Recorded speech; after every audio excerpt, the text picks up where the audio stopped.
설날입니다.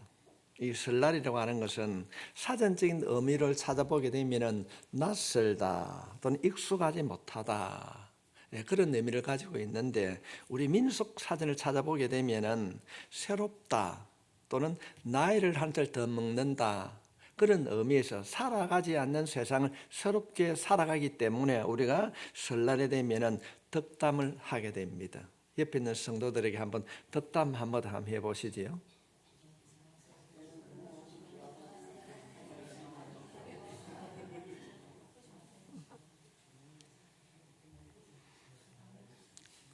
덕담이 없습니까? 신라시대에 비천왕 때에 삼국유사에 보면은 설이 명절로 지정이 되고 지키게 되었다, 그렇게 하고 있습니다. 우리가 나이를 한 살 더 먹는다고 생각했을 때 어쩌면 새로운 삶을 어떻게 살아가야 될 것인가, 그런 염려도 할 것이고 또는 새로운 계획을 가질 수도 있을 것입니다.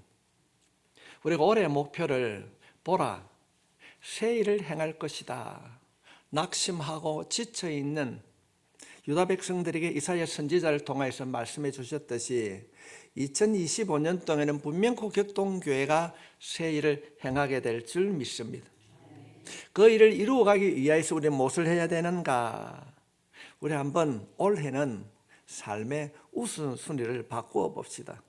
오늘 제목이 삶의 우선순위를 개혁하라. 우리 요즘 한국 사회를 보면 개혁이란 말이 좀 이상하게 들릴 수 있는데, 우리의 삶의 우선순위를 한번 올해는 반드시 한번 바꾸어 봅시다. 평소에 우리가 그런 생각하지 않습니까? 평소에 하지 말아야 하는 것들, 하지 말아야 할 말들, 다듬어지지 않는 섣부른 행동들, 우리 올 한 해는 하지 맙시다. 절제합시다. 그러나 반대로 해야 하는 일들은 반드시 할 수 있기를 바랍니다. 그래서 올 한 해 우리가 살아갈 때에 내가 무엇을 가장 먼저 우선순위를 둬야 되는가? 기존 삶의 방식을 그대로 살아가면은 숫자만 2024년도에서 2025년으로 바뀔 것이지 진정한 새해가 될 수 없습니다. 옆에 있는 성도들, 저는 이런 덕담을 권하고 싶습니다. 한번 권할 수 있을까요? 좋아지고 있습니다. 아멘. 예, 좋아지고 있고 반드시 좋아질 것입니다. 우리가 새로운 삶을 살기 위하여서는 새해에 복 많이 받으십시오 말만 하는 것이 아니라 우리가 버려야 할 것들, 잘못된 습관들, 익숙하지 못했던 세속적인 관점들을 우리가 버리게 될 때에 하나님께서 성령님을 통하여서 우리의 마음과 생각을 먼저 다듬으시고 우리를 바른 길로 인도해 주실 줄 믿습니다. 먼저 해야 할 일이 무엇이겠습니까? 오늘 말씀을 통하여서 우리가 우리의 생활 속에 가장 먼저 해야 될 일, 그 우선순위는 무엇인가? 가장 먼저 해야 될 일이 무엇인가를 살펴보고 그대로 실천할 수 있기를 바랍니다. 우리 흔히 말만 하지요. 아마 내일은 작은 설이고 설날 되면 이런 말 많이 할 겁니다. 새해 복 많이 받으십시오. 많이 받으십시오. 옆에 있는 사람이 한 번 더 인사합시다. 너는 잘 될 거야. 너는 회복될 거야. 당신의 가정은 잘 될 거야. 당신의 자녀는 잘 될 거야. 할 수 있어. 하면 되는 거야. 우리 지난 금요일 날 말씀을 살펴보았습니다. 누구나 교회를 조금만 다니면 알 수 있는 내용이 뭔가 하면은 12해 12년 동안 혈류병을 앓았던 여인이 소문을 듣게 됩니다. 예수님을 만나면은 병이 고침받는다. 말씀을 살펴보면은 가지고 있는 재산을 다 허비하고 사람들로부터 멸시와 천대를 받았습니다. 그런데 이 여인이 하는 일이 뭡니까? 나도 예수 만나면은 고침받을 것이다. 말로 늘 했는 거예요. 늘 나도 예수 만나면 고침받을 것이다. 고침받을 것이다. 예수 만나면 고침받을 것이다. 변화되게 그렇게 늘 읊조리다 보니까 그게 습관화되어 있는 거예요. 무리들이 여자가 혈류병을 앓고 있다는 사실을 알게 되면 돌에 맞아 죽습니다. 같이 할 수 없습니다. 그런데 늘 생활 속에 예수님 만나면 고침받을 것이다. 고침받을 하다 보니까 예수님 전에 소리를 들었어요. 그러니까 사람들의 시선을 의지하지 않고 무리 가운데 들어가서 예수님을 만납니다. 만졌어요. 그래서 주님께서 뭐라고 그럽니까? 야, 누가 내 옷에 손을 만졌다. 제자들이 이 많은 사람들이 있는데 누가 옷을 만졌는지 내가 어떻게 압니까? 했을 때 아니야 하고 주님께서 서서 돌아볼 때 이 여인이 무릎을 꿇었어요. 두려워 떨고 있는 이 여인에게 주님이 말씀하십니다. 따라 두려워하지 말라. 이 여인이 어떻게 고침을 받았는가? 평소에 그가 하는 말이 예수님 만나면은 고침받을 것이다. 말이 생활 속에 습관이 되었을 때 놀란 일들이 일어났음을 성경은 우리들에게 보여주고 있습니다. 올해는 잘 될 거야. 올해는 잘 될 거야. 예수님을 만나면 나는 놀란 일들이 일어날 거야. 이 여인처럼 우리의 생각과 우리 행동 속에 이것이 반복되어져서 영적인 습관으로 거듭날 때 좋은 일이 일어나게 될 줄 믿습니다. 옆에 사람 잘 될 것 같지요? 그렇다고 한다면 잘 되고 잘 됨을 내 생활 속에 경험되기 위해서는 무엇을 해야 되는가?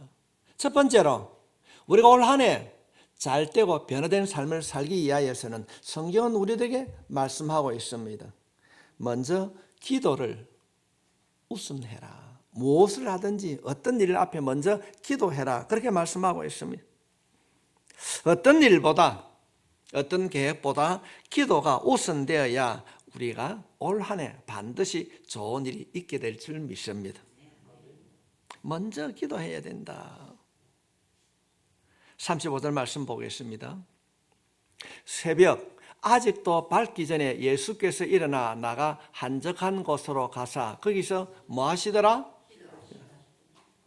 하루를 시작하기 전에 예수님께서 가장 먼저 해야 한 일이 무엇이었습니까? 기도하는 일이었습니다.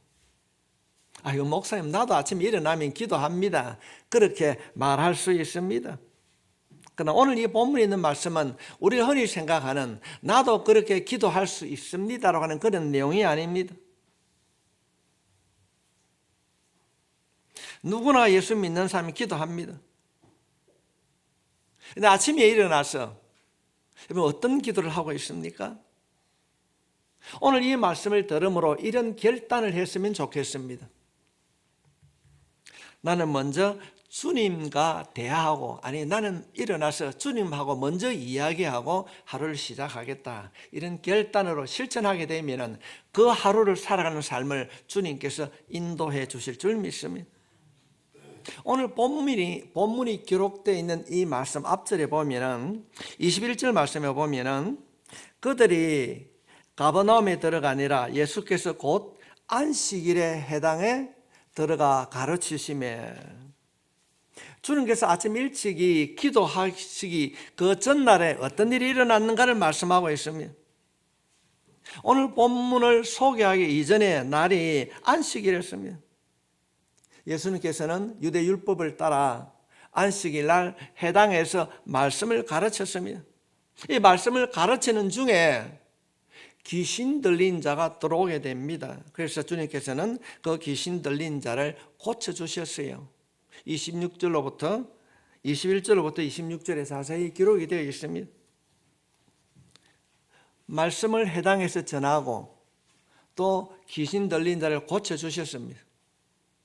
그래서 오후에는 좀 피곤한 몸을 쉬기 위하여서 시몬의 집에 갔습니다. 그런데 시몬의 집에 갔는데 그 집에 가니까 시몬의 장모가 병이 들어 있었습니다. 31절 말씀을 보면은 시몬의 장모가 열병으로 누워 있는지라 사람들이 곧 그 여자에 대하여 예수께 여짜오되 나아가서 그 손을 잡아 일으키시니 열병이 떠나고 여자가 그들에게서 수종되니라. 오후에도 쉬지 못하고 병든 자를 고쳐주셨습니다. 오전에는 예배드리고 예배 중에 온 그 사람을 고쳐주고 또 오후에도 병을 고치는 사역을 계속했습니다. 이제 저녁이 되면 좀 쉬어야지 생각했는데 저녁에도 사람들이 또 찾아왔어요. 32절 33절 말씀을 살펴보면 저물어 해질 때에 모든 병자와 귀신 들린 자를 예수께 데려오니 온 동네가 그 문 앞에 모였더라. 오전에도 말씀을 전하고 귀신을 쫓아내고 오후에도 시몬의 장모의 열병을 고치시고 바쁜 일정으로 쉬지를 못했는데 저녁 때도 많은 사람들이 병자와 귀신 들린 자들을 데리고 왔습니다. 주님께서는 그들을 귀찮다 말하지 아니하시고 긍휼을 베풀어 주셔서 다 고쳐주셨습니다. 34절 말씀 우리 한번 같이 읽겠습니다. 예수께서 각종 병이든 많은 사람을 고치시며 많은 귀신을 내쫓으시되 귀신이 자기를 알므로 그 말한 것을 허락하지 아니하시는지라. 밤 늦은 시간까지 예수님께서는 병자들을 고쳤습니다. 귀신을 쫓아냈습니다. 참 고된 하루를 보냈습니다. 그렇게 바쁜 하루를 보내고 난 이후에 하루를 그 다음날 일어나게 됩니다. 근데 우리 같으면 어떻게 하겠습니까? 참 피곤하다. 미룰 수도 있었을 것입니다. 근데 말씀해 보면은 35절 말씀해 보면은 새벽 아직도 밝기 전에 예수께서 일어나 한적한 곳으로 가서 거기서 기도하시더라. 어쩌면 우리 표현으로 한다면은 몸이 천근만근이었을 거예요. 아침부터 시작해서 저녁 늦게까지. 하나님의 아들이니까 가능하겠지? 예수님의 체력이 강철 체력이니까 강골이니까 그래 할 수 있었겠지? 우리가 성경을 읽어보면은 예수님은 인간의 육신의 몸을 입고 이 땅에 왔습니다. 주님께서는 우리와 똑같이 인간의 몸을 입고 오셨기 때문에 피곤하셨고 배도 고프셨고 힘이 필요한 분이었습니다. 그런데 왜 예수님은 아침 일찍이 이른 시간에 하나님께 기도하셨는가? 예수님께서는 자신의 사역이 자신의 힘으로 하는 것이 아니라 하나님의 능력으로 감당할 수 있었음을 아셨기 때문에 하나님께 기도했습니다. 성도 여러분, 우리가 새해에 새롭게 믿음 안에서 살아가길 원한다고 한다면 내 힘으로 살아가는 것이 아니라 기도함으로 하나님의 능력으로 할 수 있기를 부탁합니다. 시간이 남아서 기도하는 사람 아무도 없습니다. 미국에 있는 목사님 이름이 빌 하이빌스라는 목사님이 계십니다. 그분이 쓴 유명한 책이 있는데 그 책 이름이 너무 바빠서 기도합니다. 너무 바빠서 기도하는 것이 아니라 여러분 기도가 일상이 될 수 있길 바랍니다. 우리는 바쁘면 어떻습니까? 일을 줄이는 것이 아니라 기도 시간을 줄일 때가 많이 있습니다. 오늘 내가 말씀을 통하여 큐티하고 주님의 뜻을 분별하기보다는 다음으로 미룰 때가 많이 있지 않으십니까? 올 한 해는 영적 전쟁에서 승리하고 뭔가 잘 되는 일을 내 삶 속에 실천하기를 원한다고 한다면 기도하는 일을 미루지 않고 그때그때 기도함으로 하나님의 능력을 덧입는 건강한 성도들이 될 수 있길 바랍니다. 우리가 성경을 통해서 살펴보게 되면 성경에서 소개한 위대한 인물들은 바쁠수록 더 기도했습니다. 종교개혁자 마르틴 루터는 이렇게 기록하고 있습니다. 내가 사탄의 유혹 때문에 더 기도한다. 성도 여러분, 우리는 어떻습니까? 바쁜 일정으로 더 기도합니까? 아니면 바쁜 일 때문에 기도하는 일을 잠시 미루고 있지는 않습니까? 대부분 시험에 든 사람들을 만나게 되면은 기도의 시간을 놓치고 시험 당한 분들이 굉장히 많이 있습니다. 성경을 살펴보게 되면은 성공한 자들은 어떤 자였는가? 자신의 힘을 자신의 능력으로 할 수 없다고 생각했기 때문에 그들은 기도의 삶을 살았습니다. 우리가 흔히 이런 말을 하기도 하고 듣기도 합니다. 내가 해야 할 일을 내가 하면은 내가 해야 되지만은 내가 해야 할 일들을 기도하면은 하나님이 함께 해 주신다. 내가 해야 하는 일이지만은 기도하면은 성령님께서 우리와 함께 해 주실 줄 믿습니다. 성도님, 정말로 여러분의 기도를 하나님이 들으신다고 믿습니까? 그러면 기도할 수밖에 없습니다. 하나님과의 대화가 기도라고 한다면은 하나님의 그 능력을 체험하는 길은 기도인 것입니다. 그렇다면은 바쁠수록 더 기도하게 될 줄 믿습니다. 우선순위, 내 삶의 가장 우선순위가 기도라고 한다면은 말만 하는 것이 아닙니다. 올해는 기도해야지, 말씀을 봐야지, 말만 하는 것이 아니라 시간을 내고 힘들어도 기도의 자리에 머물게 될 때에 하나님께서 능력 주실 줄 믿습니다. 여러분 스스로 한번 다짐해 보십시오. 오늘 이 말씀을 들으므로 올해 내 가장 삶의 우선순위는 기도하는 것이다. 어떤 환경이 나에게 주어진다 할지라도 나는 기도하고 시작하고 기도로 마무리 지을 것이다. 그렇게 다짐하고 기도의 자리에 머물 수 있기를 바랍니다. 하루는 24시간이라고 다 알고 있습니다. 그러면 24시간이 10분의 1이면 몇 시간 될까요? 그 10분의 1이 몇 분 될까요? 아마도 2.4시간 1440초. 한 15분이 조금 못 될 겁니다. 올 한해는 정말로 하루에 15분 이상은 내가 기도해야 되겠다. 그렇게 생각하고 기도할 수 있길 바랍니다. 젊은이들 유튜브 보는 시간이 얼마나 많습니까? 건강을 위하여서는 짧게는 30분, 1시간 많은 사람들이 시간을 투자하면서도 하나님을 찾는 시간은 잃어버리고 소홀히 하고 살아가고 있습니다. 우리들 하나님의 자녀로 하나님의 음성 듣기를 원한다고 한다면은 말씀대로 살아가기를 원한다고 한다면은 반드시 기도해야 됩니다. 반드시 기도해야 됩니다. 온종일 아니라도 순간순간 하나님 앞에 기도하게 되므로 우리의 삶의 우선순위가 기도가 되어질 때에 하나님의 능력을 덧입게 될 줄 믿습니다. 우리들이 하나님을 믿는 참된 예수꾼으로 살기를 원한다고 한다면 말로 끝나는 것이 아니라 실제로 기도함으로 능력을 받기를 바랍니다. 방법론에 대해서 오늘 말씀드리지 않겠습니다. 한 예를 들면 그렇습니다. 목사님, 저는 기도가 어렵습니다. 어렵습니다. 하나님은 영이시니 하나님이 영입니다.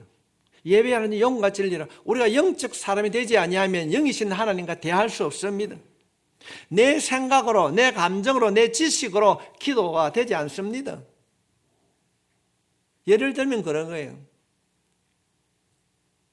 하나님, 기도가 어렵습니다. 무슨 말 해야 됩니까? 하나님, 기도 가르쳐 주세요. 아니면은 예수 이름만 부르고 가만히 십자가를 바라보고 있어도 됩니다. 주님, 나를 도와주십시오. 주님, 나를 도와주십시오. 주님, 나를 도와주십시오. 아니면 주님께서 명령하시고 가르쳐 주신 대로 주님이 가르쳐 주신 주기도문을 한번 따라해 보십시오. 영적 변화가 일어나게 될 줄 믿습니다. 제가 어릴 때에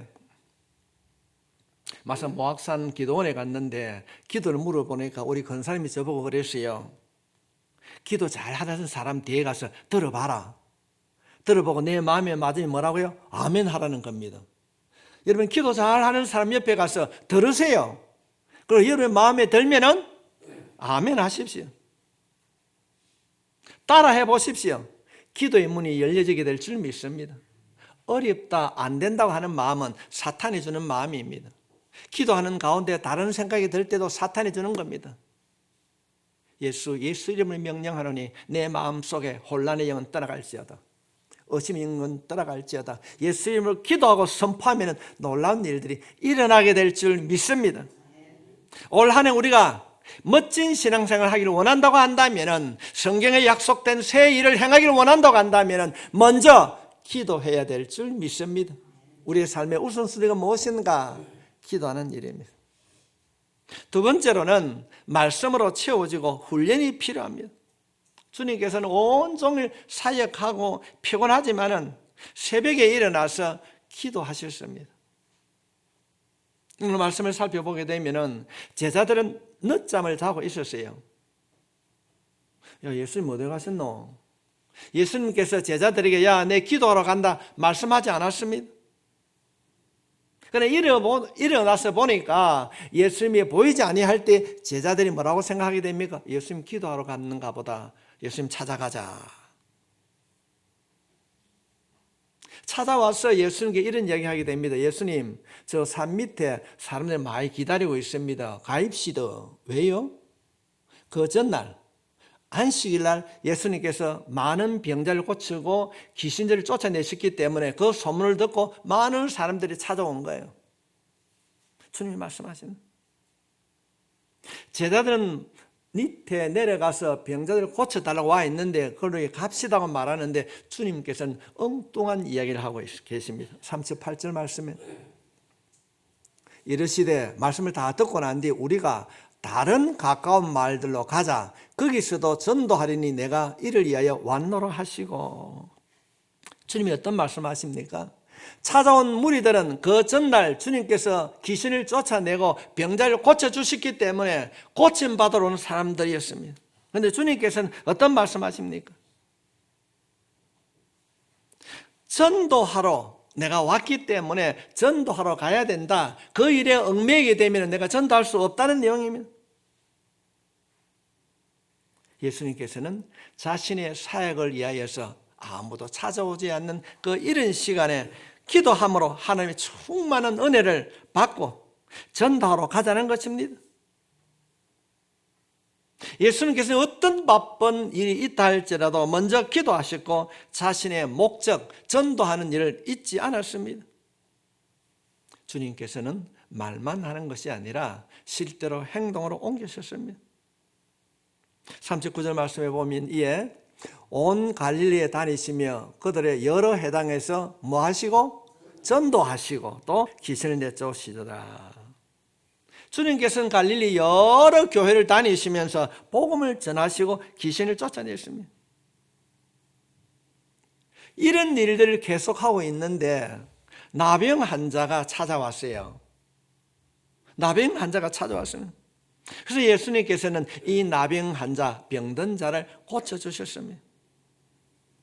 고쳐주시고 난 이후에 예수님께서 명령을 합니다. 명령을 하시는데 어떤 명령을 하시는가? 43절, 44절 곧 보내시며 엄히 경고하사 이르시되 삼가 아무에게도 아무 말도 하지 말고 가서 내 몸을 제사장에게 보이고 내가 깨끗하게 되었으니 모세가 명한 것을 들어 그들에게 입증을 하셨더라. 당시에 불치병이었던 이 문둥병을 주님이 고쳐주셨습니다. 그러면은 니 나가서 예수님이 내 문둥병을 고쳤다는 말을 하지 마라. 이건 왜 그렇게 했을까요? 내가 예수님 만났는데 예수님께서 내 병을 고쳐주셨다. 그렇게 하면은 복음을 전하는데 얼마나 큰 도움이 되겠습니까? 왜 예수님께서는 주님께서 이 문둥병을 고쳐주셨다는 사실을 하지 말라고 막으셨는가? 예수님께서는 자신의 행하는 일들이 잘못 전파될 것을 아셨기 때문에 그렇습니다. 우리가 갈릴리 사역을 살펴보게 되면 맨 먼저 행하신 일이 물고기 2마리와 보리떡 5개로 5,000명을 먹이고 12강주를 남게 하셨습니다. 수많은 병자와 귀신 들린 자를 고쳐주셨습니다. 또 지금 현재 이스라엘 백성들의 입장에서 보면 로마에서 압제당하는 저들을 그들로부터 구원해 주길 원하셨습니다. 예수님 어떤 분이신가? 번영과 평화를 주시는 분, 병자를 고쳐주시는 분으로 그들은 기대하고 있었습니다. 주님께서는 너희들이 바라보고 있는 눈에 보이는 이적과 기적을 행하시는 예수님이 아니란 것입니다. 그래서 말하지 마라. 나는 너희들에게 생명을, 구원을 이루어 주시기 위해서 오신 분이라는 것을 말씀하고 있는 것입니다. 예수님께서는 이적과 치유 사역을 통하여서 잘못된 복음, 그것을 경계하셨기 때문에 네가 고침받았다는 사실을 말하지 말라. 오늘날 우리 주위에도 이런 일들이 너무 많이 있습니다. 예수 믿으면 잘 되고 병이 나을 것이고 그럴 수 있습니다. 그러나 예수님이 오신 궁극적인 목적은 우리를 구원하시기 위하여서 오신 줄 믿습니다. 예수 믿어도 죽을 수 있고 예수 믿어도 아플 수 있습니다. 주님께서 한마디로 표현하고 있습니다. 사랑하는 자야, 내 영혼이 잘된 것 같이 내가 모든 일에 잘되고 강건하기를 원하노라. 우리의 영혼이 잘된 자인 줄 믿습니다. 나가서 말하지 말아야 그렇게 말했는데 이들이 어떻게 하고 있습니까? 45절 말씀해 보면은 그러나 그 사람이 나가서 그 일을 많이 전파하여 널리 퍼지게 하니 그러므로 예수께서 다시는 드러나게 동네에 들어가지 못하시고 오직 바깥 한적한 곳에 계셨으나 사방에서 사람들이 그에게 나오더라. 아무도 말하지 말라고 그랬는데 말을 하게 되니까 많은 사람들이 찾아오게 됩니다. 그래서 주님께서는 그 지역에 있을 수가 없어 다른 곳으로 잠시 피난을 가게 됩니다. 이와 같은 유사한 이야기가 구약에서 드러나고 있습니다. 열왕기하 7장 말씀에 보게 되면은 아람 군대가 사마리아 성을 포위를 하게 됩니다. 먹을 것이 없었어요. 얼마나 궁핍했으면은 자녀들을 잡아 인육을 먹어야 될 그런 궁핍한 현실에 처했습니다. 그때 문둥병자들은 성 안에 살 수 없었어요. 이 나병 환자들은 성 밖에 거주했는데 먹을 것이 없으니까 이들이 기다리다가 이런 생각을 하게 됩니다. 여기 있어도 굶어 죽고 내가 문둥병 걸렸다고 들어가서 맞아도 죽고 이래 죽거나 저래 죽는 마찬가지인데 그래도 먹고 죽자 성 안에 가게 됩니다.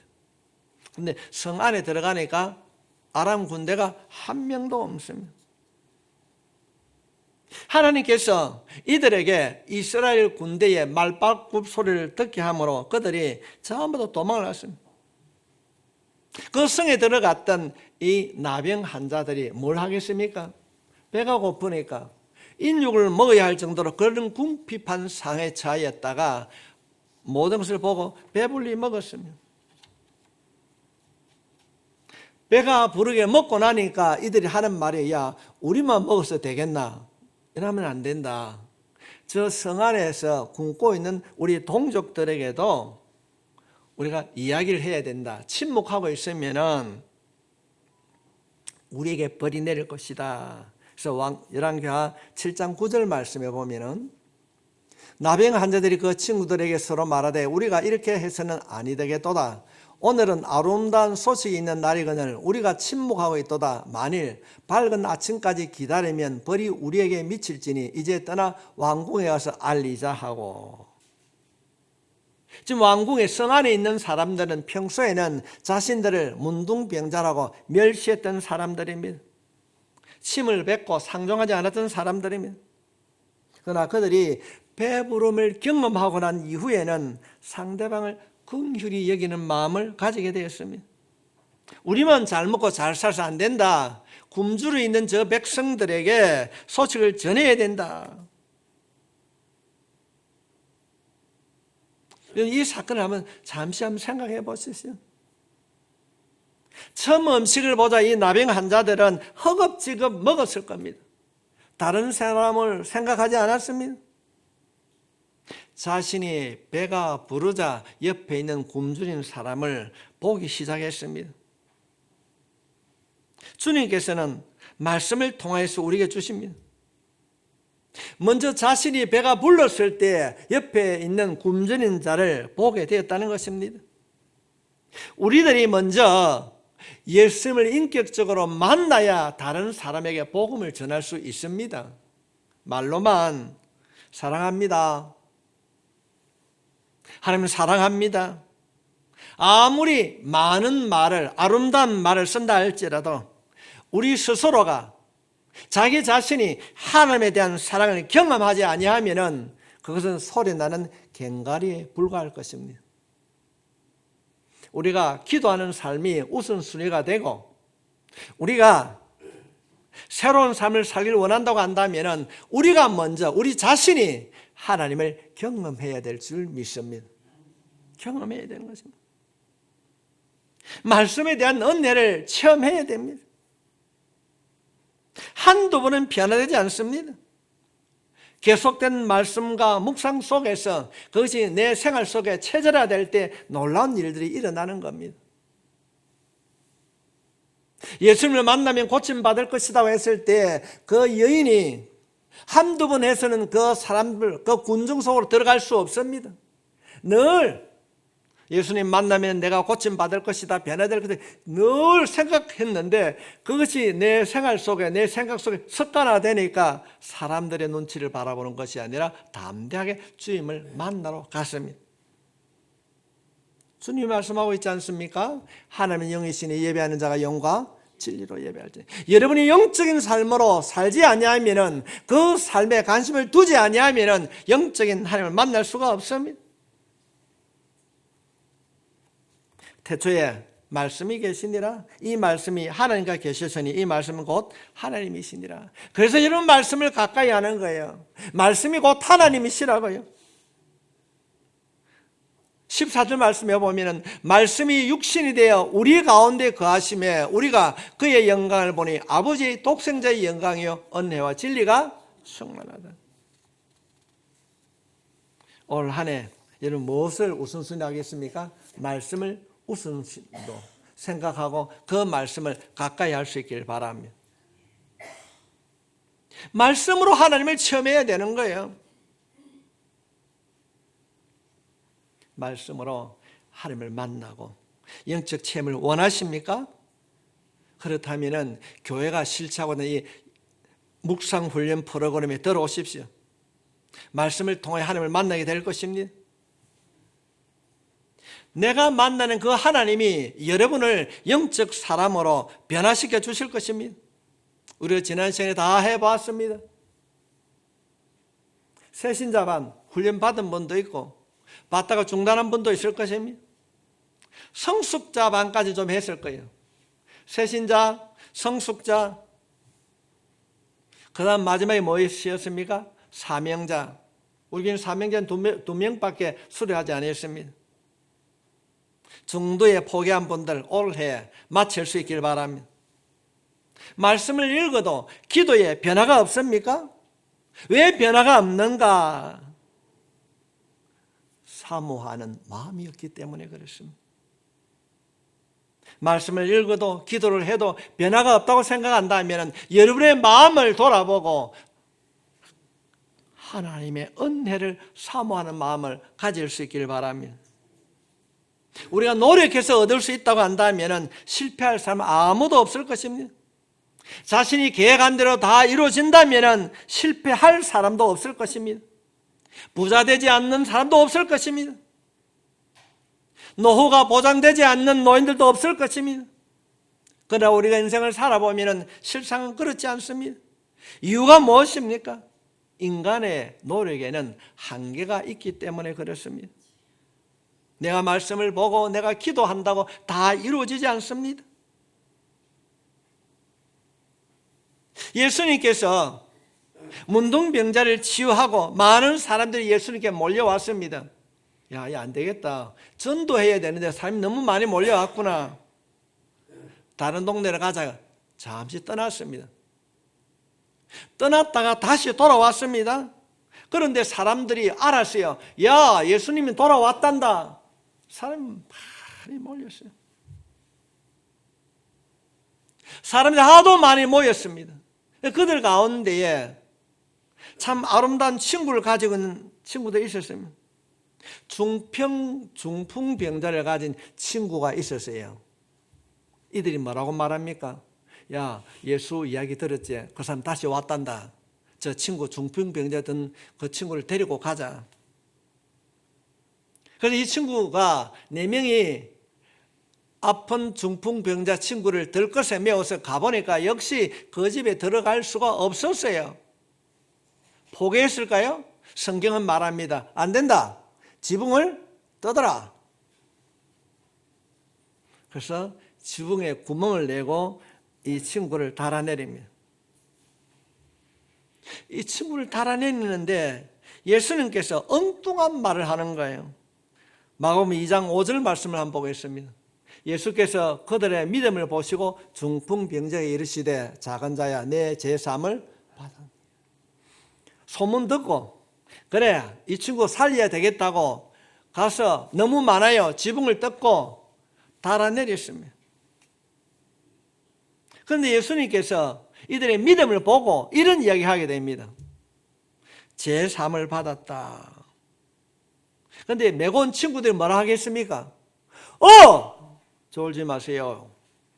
예수님 그게 아닙니다. 무슨 소리 합니까? 제사함 받으러 온 것이 아니라 아픈 내 친구 좀 고쳐주이소. 자, 중풍병자 낫게 해주세요.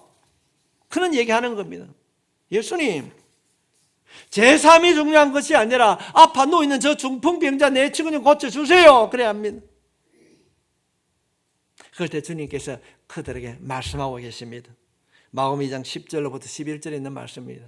그러나 인자가 땅에서 죄를 사는 근성에 있는 줄을 너희로 알게 하려 하노라 하시고 중풍병자에게 말씀하시되 내가 네게 이르노니 일어나 세상을 가지고 집으로 가라. 내 상을 가지고 집으로 가라 하시니 처음에는 이들이 친구를 메고 왔더니 믿음 보시고 칭찬해 줬어요. 그래 너의 죄를 내가 사해 주겠다. 그 얘기를 들었더니 친구들이 뭐런 얘기 하겠습니까? 예수님 그거 아닙니다. 자 좀 고쳐주세요. 그런 생각 안 가졌겠습니까?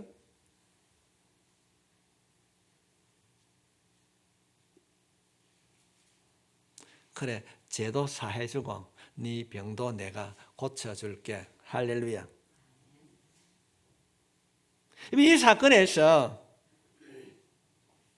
이 병자가 고침받은 것은 지붕을 뜯는 노력의 대가입니까? 하나님의 은혜입니까? 하나님의 은혜입니다. 하나님의 선물입니다. 그들이 노력해서 얻게 된 결과가 아닙니다. 목사님 지난 시간에 다 해봤습니다. 기도해봤습니다. 말씀도 읽어봤습니다. 그런데 지나고 보면 그것이 내 생활 속에 여전히 남아있습니다. 썬뿌리도 남아있고요. 영적 변화를 경험하지 못했습니다. 말씀이 운동력이 있어서 골수를 찔려 쪼개기는 역사가 있다고 하는데 나에게는 아닙니다. 목사님 나에게는 아닙니다. 여러분 그렇게 하고 있지는 않습니까? 무엇이 필요합니까? 하나님의 은혜입니다. 하나님 나에게 은혜를 베풀어 주셔서 말씀이 내 마음에 믿어질 수 있도록 기도가 내 생활 속에 경험되어질 수 있도록 하나님 나에게 은혜를 베풀어 주시옵소서. 은혜를 베풀어 주시옵소서. 기도하고 말씀을 붙잡고 은혜의 길을 들어가게 될 때 놀라운 영적 변화가 일어나게 될 줄 믿습니다. 나의 노력이 영적 변화를 가져오지 않습니다. 하나님의 은혜가 필요한 줄 믿습니다. 우리의 생각으로는 불가능하지만은 내 계획으로는 이룰 수 없지만은 하나님의 은혜가 임하면은 이루어질 줄 믿습니다. 사람들이 다 원망했어요. 200만 명이 넘는 사람들이 야 매장지가 없어서 우리를 여기까지 와서 이게 물에 빠져 죽게 하느냐 수장시키느냐. 하나님께서는 동풍을 불게 하셔서 바다를 육지처럼 건너게 하신 줄 믿습니다. 하나님께서 오늘 이 말씀을 듣게 하심으로 여러분의 영적 변화가 일어나게 될 줄 믿습니다. 날마다 조금씩 우리의 삶이 성화되어 가게 될 줄 믿습니다. 주님은 결코 포기하지 않았는데 여러분 포기하지 마십시오. 주님이 여러분과 함께하고 계십니다. 잘 될 것입니다.